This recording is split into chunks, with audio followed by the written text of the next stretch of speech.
So, 250 years of America. I know it doesn't sound that long in the grand scheme of things. Anytime I tell my dad, he goes, Brianna, have you heard of any other empire, the Roman Empire? These things lasted hundreds of years. And I always say to him, yeah, Dad, they lasted hundreds of years and they failed.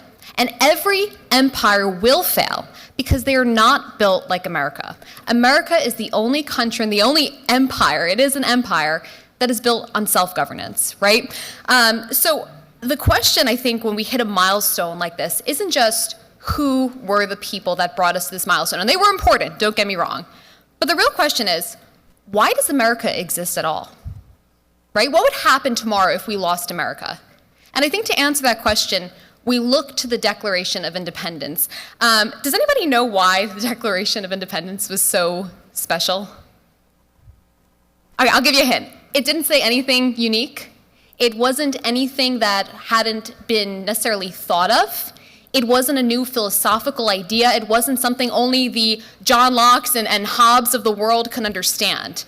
The reason that the Declaration of Independence is so exceptional and special is because it wasn't trying to say anything smart. As Thomas Jefferson later said, he goes, it was not to find out new principles or new arguments never before thought of, not merely to say things which had never been said before, but to place before mankind the common sense of the subject in terms so plain and firm as to command their assent and to justify ourselves in the independent stand we are compelled to take. So in other words, the Declaration wasn't trying to be clever.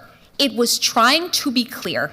It wanted to take the ideas that people already believed in and just put them into words, right? Put it so boldly for the entire world to see, right? The colonists did not need to be educated like John Adams and Thomas Jefferson. They felt something. They felt those grievances when they were being taxed without representation, right? They felt those grievances when they had to quarter soldiers. They felt that something was wrong. They were not the ones that needed to put words to it. That's what the founders were there for. That's what the Declaration is there for. So all the founders did is they wanted to take the injustices that every single person was feeling and put a simple truth to it. Explain why you were feeling that way. You know why you were feeling that way? Because humans are born with certain, yes, God-given rights, and government has no right to violate them. And I know today it's not, necessarily sexy to say God anymore, but we should be very clear. The founders absolutely used a biblical truth that God created man, and because God created man, God created all men equal. That is the foundation of every single thing. The only reason we're here today is because of that Christian principle, right? So the founders explained it very simple. The Declaration says all men are created equally. It does not mean we're all equal in our faculties, right? I can't sing like Elvis, and Elvis definitely cannot sing like me, right? I'm not as smart as Einstein. Most of us in this room probably aren't as funny as Eddie Murphy, and that's okay, right? We're not all meant to be comedians, actors, singers, whatever. Everyone has their own uniqueness. But what the founders meant when they said equal is that we are equal in our worth, okay? We are equal because God made us in his image, right? Genesis. And because of that, everyone in this room is born with something that no government can give them and no government can take away, okay? Those are your inalienable rights, the right to life, liberty, and property, okay?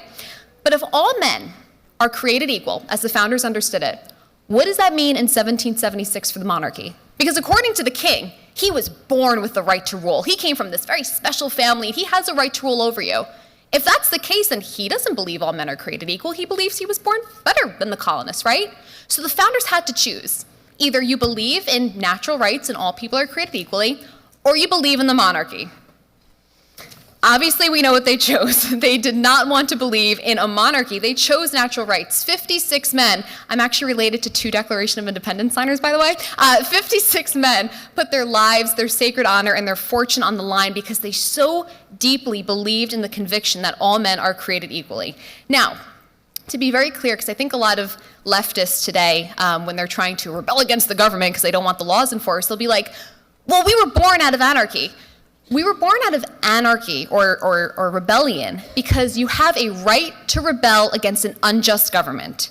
You do not have a right to rebel against a just government that protects your natural rights. That's the key difference here.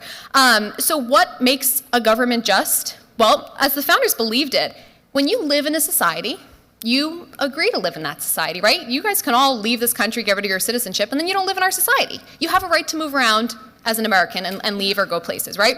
But you agree to follow laws. That's necessary. Laws keep the peace. People live together under laws and they don't kill each other, God willing, right? But laws are only legitimate so far as they protect your right to life, your right to liberty, and your right to property.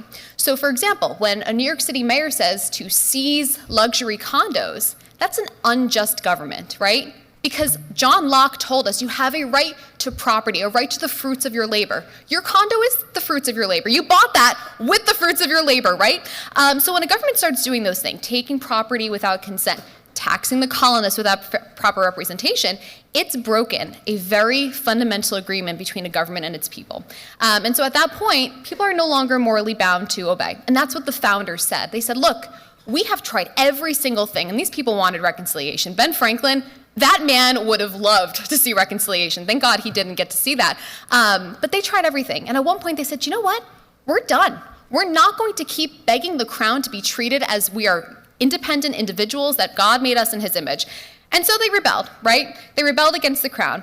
And when the founders set out to form a new government, they wanted to base it on one word, and that is consent. Again, if we are all equal, if we are all created in God's image, no one has the right to rule over another. If you do rule over me, it's because I've consented to it. That's the entire purpose. It's why you get to elect your representatives. You are consenting to being ruled by, in my case, Mike Lawler, right? Depending where you are, okay? That's self-government. Reverend Samuel West, who, fun fact, he actually married my 5th grade grandparents. I just found that out a few months ago. He said in 1776, the end and design of civil government cannot be to deprive men of their liberty or take away their freedom. On the contrary, the true design of civil government is to protect men in the enjoyment of their liberty. A government is only there to protect your natural rights, right? That's what laws are there for, a positive law. It's so that you can go out and speeding laws, for example. Why do we have speed limits? Because it does actually protect your right to life. You know, someone flying 150 miles down the road is dangerous. That can actually endanger your right to life. So we agree that we should have speed limits. It's things like that, okay? And so what makes the founding so unique is that other rebellions, you can even look to the French Revolution, a lot of it's born out of chaos. It's born out of, ethnic differences. It's born out of economic problems, desperation.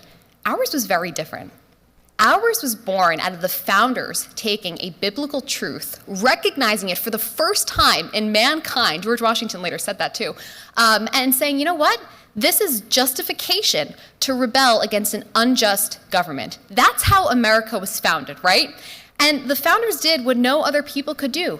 We did not stumble into our existence. Every single thing that happened was so deliberate. And it's shameful or upsetting at least. I don't think there's anyone alive today that would have the same convictions the founders had and the same tenacity to do what they were willing to do. They did something, they were not bashful about it, they were out loud with it, that's why they created the Declaration of Independence. In fact, and this is one of my favorite stories, and maybe you've seen this already actually, so Ben Franklin, his son William, was the royal governor of New Jersey. And William did not want to break from the crown. He believed it was his duty to remain loyal to the king. So 1776 comes around, and Ben Franklin basically says to him, it's now or never, son. Like, come on board. And his son said no. And bless you.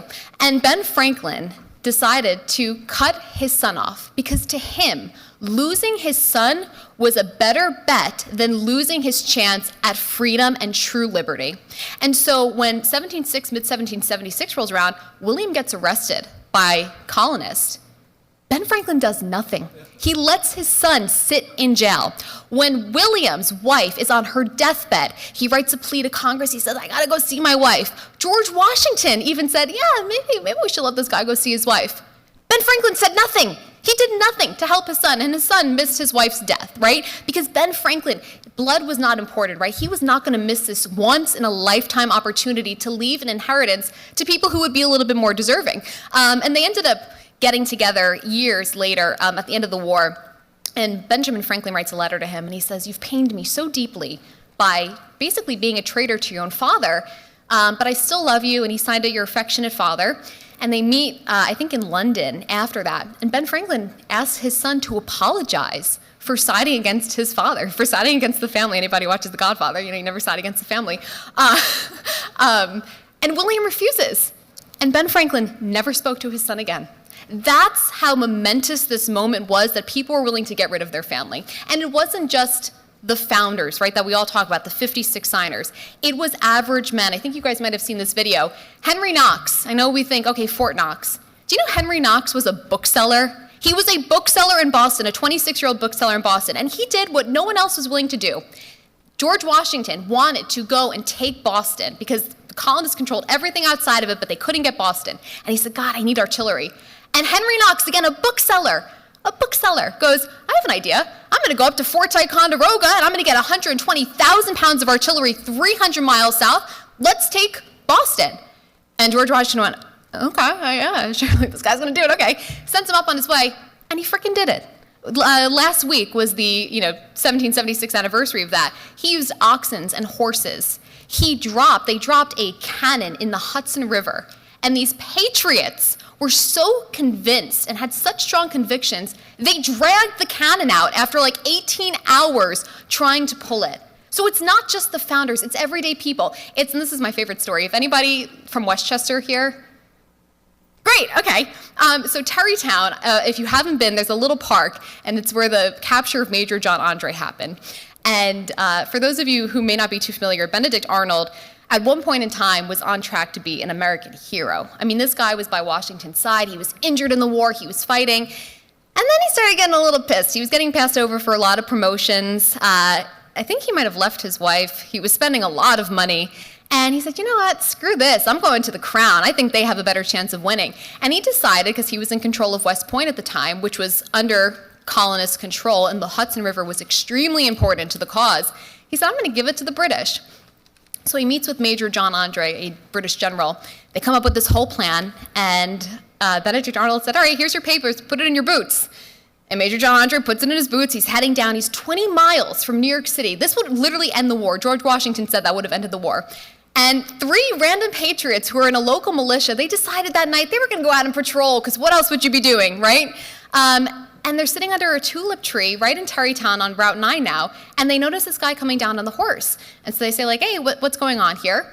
And one of the patriots was wearing a Hessian coat because he was cold, and that's, I guess, all he had. And so the British general gets off, and he goes, oh, I'm with the British. Like, we're on the same side. And they go, what? Like, this is just a coat. We're cold. Like, get off the horse. Let us check you. They check him, and they're about to send him on his way. And one of the patriots goes, make him take off his boot. Take off his shoes.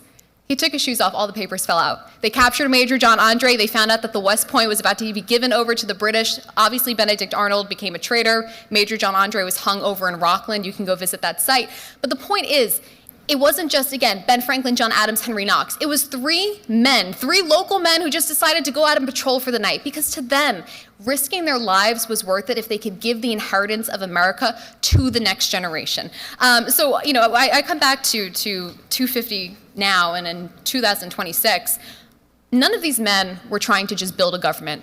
None of them were risking their lives because they wanted to create a government. They wanted to create a home for all of us, and they did that successfully, which is why right now the fight matters more than ever. I don't have another place I can flee to. My parents are born here, my grandparents, my great-grandparents. I can go back to the Mayflower. I'm 16, early 1600s, okay? I can't get to Jamestown yet, but I'm looking for a connection there. This is my only home, and for so many of you, it is also your only home. You have no ties to any foreign country. And so when we come to 250, it's not just about honoring how great America is now, because she is wonderful, but it's about ensuring that the people who died to give us this inheritance today did not die in vain. Because 250 years may not seem like a long time, but it is. And if my generation lets America go, I will be so ashamed that 250 years later, we could not keep our republic alive. So for 250 years of America, God bless America. God bless all of you guys. Thank you very much for having me.